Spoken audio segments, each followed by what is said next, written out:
Praise the lord. యేసునామమే జయము. మన రక్షకుడు మన విమోచకుడైన యేసుక్రీస్తు అతి పరిశుద్ధ నామములో అందరికీ వందనాలు. చిన్న ప్రార్థన ద్వారా రాత్రికాల వాక్యదానం చేసుకుందాము. పరిశుద్ధుడు మహాగణుడు అయిన దేవ యేసయ్య, సర్వాధికారి నాయన, మీకు వేలాది వందనములు, కృతజ్ఞతాస్తుతి స్తోత్రం చెల్లించుకుంటున్నాను దేవ రాత్రికాల సమయంలో ప్రభు వాక్య భాగం ధ్యానిస్తుండగా వాక్య భాగం అర్థమవుట్లో సహాయం చేసి మీ కృపలో బలపరిచి మీకు మాదిరిగా మమ్మల్ని నడిపించమని చిన్న ప్రార్థన యేసునామములో అడిగి వేడుకుంటున్నాను తండ్రి. Amen amen. మార్కు సువార్త 2వ అధ్యాయం 27వ వచనము. మరియు విశ్రాంతి దినము మనుషుల కొరకే నియమింపబడిన గాని మనుషులు విశ్రాంతి దినం కొరకు నియమింపబడలేదు. ఆమెన్. దేవుడి వాక్య భాగం దీవించును గాక.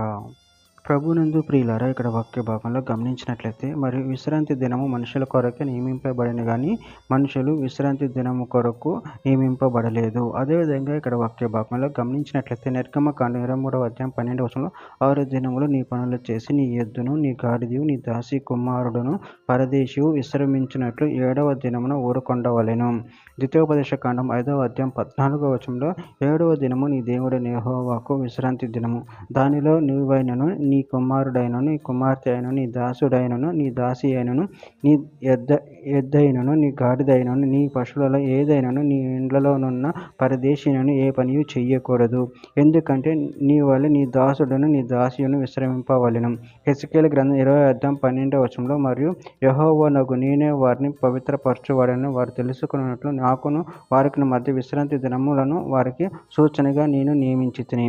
కొలస్సీలకు రాసిన పత్రిక 2వ అధ్యాయం 16వ వచనంలో కాబట్టి అన్నపానముల విషయంలోనైనను పండుగ అమావాస్య విశ్రాంతి దినము అను వాటి విషయంలోనైనను మీకు తీర్పు తీర్చినవనికి అవకాశం ఇయ్యకుడి. ఆదికాండం 2వ అధ్యాయం 3వ వచనంలో కాబట్టి దేవుడు ఆ 7వ దినమును ఆశీర్వదించి పరిశుద్ధపరచెను. ఏలయనగా దానిలో దేవుడు తాను చేసినట్టియు సృజించినట్టియు తన పని అంతటి నుండి విశ్రమించెను. నిర్గమకాండం 20వ అధ్యాయం 11వ వచనంలో 6 దినములలో యెహోవా ఆకాశమును భూమియు సముద్రమును వాటిలోనున్న సమస్తను సృజించి 7వ దినమున విశ్రమించెను. అందుచేత యెహోవా విశ్రాంతి దినమును ఆశీర్వదించి దాన్ని పరిశుద్ధపరిచెను. చివరిగా ఒక మాట, లూకా సువార్త 6వ అధ్యాయం 5వ వచనంలో కాగా మనిషి కుమారుడు విశ్రాంతి దినమునకు యజమానుడని వారితో చెప్పెను. ఆమె. దేవుని వాక్య భాగం దీవించును గాక. చిన్న ప్రార్థన చేసుకుందాము. పరిశుద్ధుడా, ప్రేమ కలిగిన దేవ యేసయ్య, మీరు ఇచ్చిన వాక్యదానాన్ని బట్టి ప్రభు కృతజ్ఞతలు చెల్లించుకుంటున్నాను తండ్రి. విశ్రాంతి దినమును ప్రభు మా కొరకు నియమించారు తండ్రి. మీ విశ్రాంతిని ఆశ్రయించి నేను మహిమపరచ గణపరిచే వరకు ఉండే శక్తిని బలాన్ని మాకు అనుగ్రహించి మీ ప్రేమ కృప మమ్మల్ని బలపరిచి స్థిరపరచమని చిన్న ప్రార్థన యేసుక్రీస్తు పరిశుద్ధ నామములో అడిగి వేడుకుంటున్నాను తండ్రి. Amen amen amen.